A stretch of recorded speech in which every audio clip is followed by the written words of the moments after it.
A, सबैजनालाई नमस्कार है।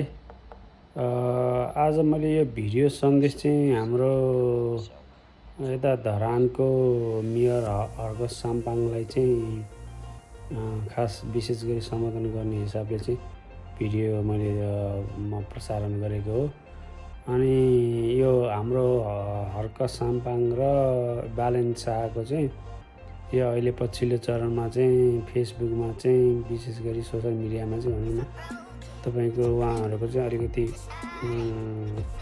संवाद भन्दा नि संवाद प्रतिवाद अथवा विरोध के भने त्यो चाहिँ अलिकति मैले अलिक मिडियामा चाहिँ धेरै आएर देखेँ कि अनि त्यो विषयमा अलिकति के आफ्नो धारणा राखौँ कि भन्ने हिसाबले हो। अब पर्सनल रूपमा चाहिँ व्यक्तिगत रूपमा चाहिँ कुरा गर्नु पर्दाखेरि चाहिँ मलाई हर्क साम्पाङ अथवा बालेन शाहमा चाहिँ तपाईँको केही टिप्पणी गर्नु छैन। उहाँले एकदम राम्रो काम गरिनु भएको छ होइन। नेपालमा चाहिँ अब एउटा त्यसलाई क्रान्ति त नभनौँ, अलिकति नेपालमा चाहिँ मान्छेले चाहिँ आफ्नो मतदान गर्ने जुन सोच छ चाहिँ सोच चाहिँ जनताहरूले चाहिँ उहाँहरू मार्फत चाहिँ धेरै चेन्ज गर्नु भएको छ र अनि जनताहरूले चाहिँ विशेष गरी उहाँहरूलाई चाहिँ एकदम आइडलको रूपमा मान्नुहुन्छ। विशेष गरी अब त्यही भएर अब उहाँहरूलाई एकदम अत्याधिक मतहरू जित दिएर विजय गरेर उहाँहरू मेयरमा आउनुभयो। अनि आउनु भएपछि उहाँहरू दुवैजनाको चाहिँ तपाईँको कामहरू चाहिँ जो जनताको पक्षमा जनताको हितको लागि अहिलेसम्म भइरहेछ। भोलि अब फ्युचरमा के हुन्छ थाहा भएन, एकदम राम्रो छ होइन।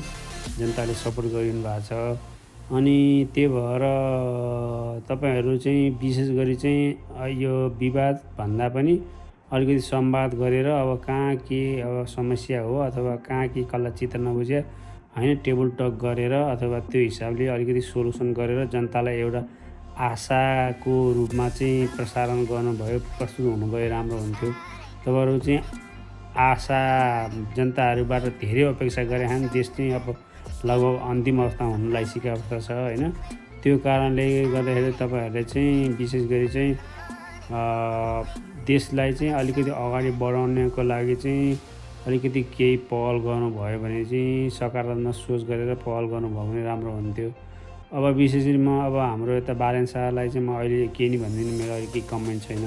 यता हर्क साम्पाङलाई चाहिँ मैले हाम्रो मेयर यता धरानको मेयरलाई चाहिँ मैले दुई तिनवटा कुरा चाहिँ अलिकति यो अलिकति चित्त नबुझ्या त नहुनु त्यसलाई होइन, अलिकति सोच चाहिँ अलिकति परिवर्तन गर्नुपर्छ कि जस्तो लाग्यो मलाई।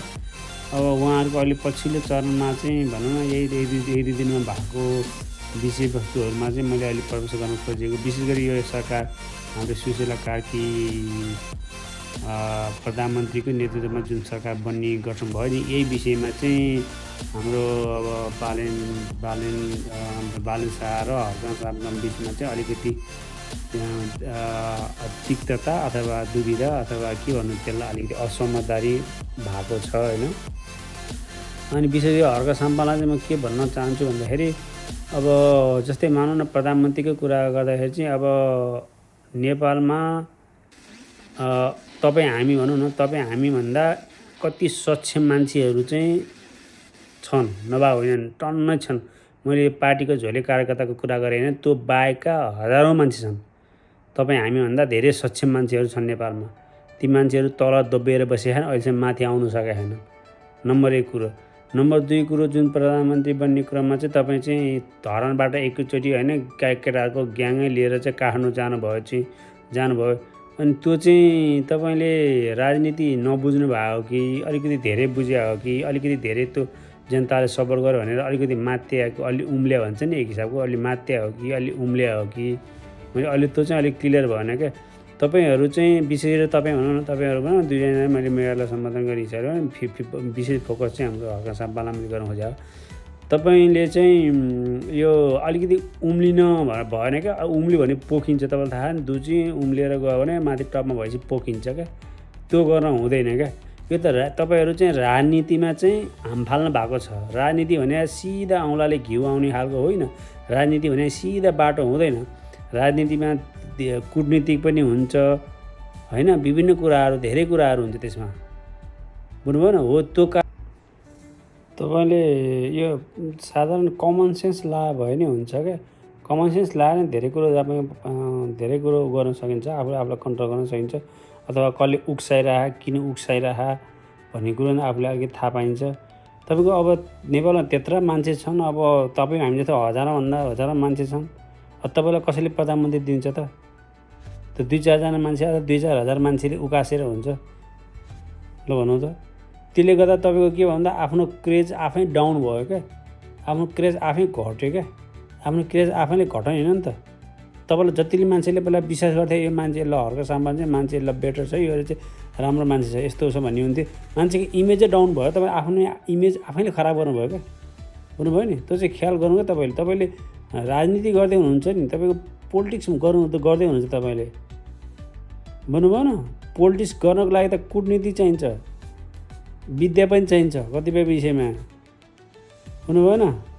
तपाईँले बरु मैले मेरो सजेसन मान्नुहुन्छ भने बरु अलिकति तपाईँको स्टडी गर्नु कि अलिकति कुल भएर होइन, शान्त ठाउँमा बसेर अलिकति स्टडी गरेर आफूलाई खार्ने काम गर्नु क्या, बुझ्नुभयो न।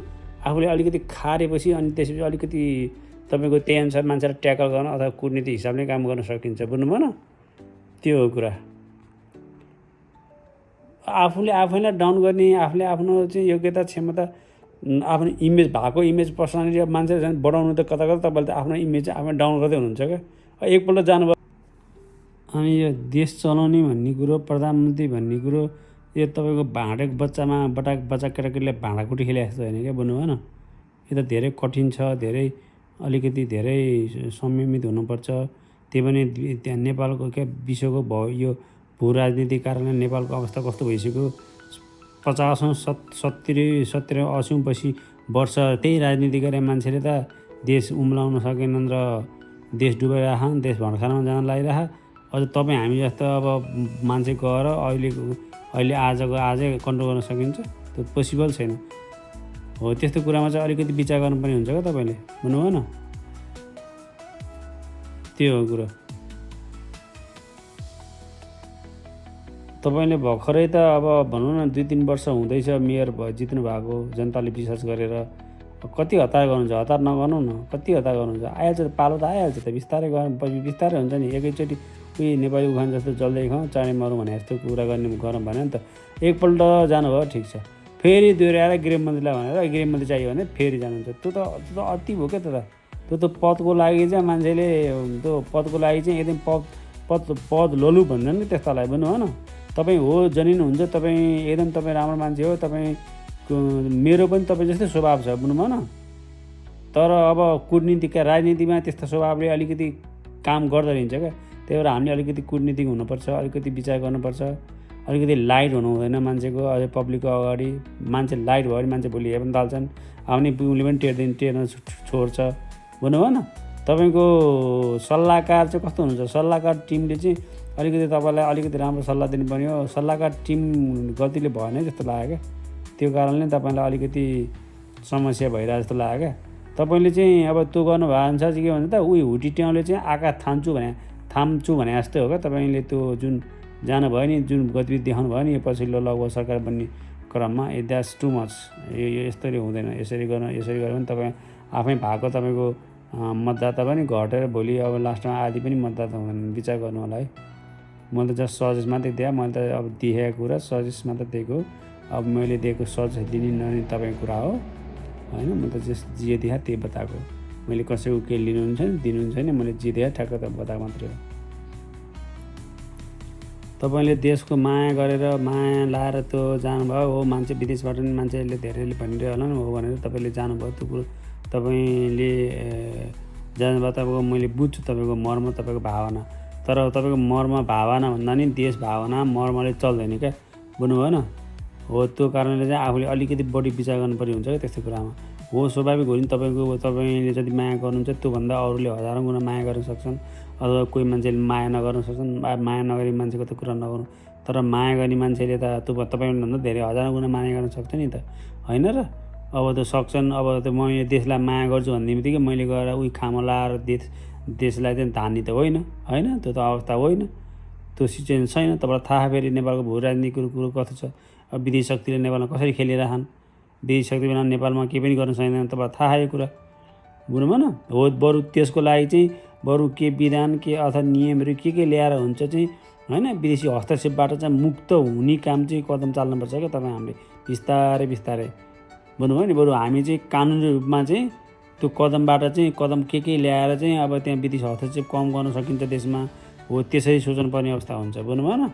अब तपाईँलाई थाहा छ यत्रो विदेशीको चाकरी बिना, विदेशीको हस्तक्षेप बिना देशमा केही पनि गर्न सकिँदैन अहिलेसम्म अवस्था होइन। त्यो अवस्थालाई चिर्नको लागि त तपाईँले त्यसरी कहाँ थाप्ने भनेर त्यसरी गरेर कहाँ थापिँदैन, बुझ्नुभयो न। त्यो सही तरिका होइन, बुझ्नुभएको न। हो त्यो कारणले गर्दा अलिकति विचार गर्नु होला। मैले जस्ट सजेसनमा दिए हो। त्यसलाई धन्यवाद।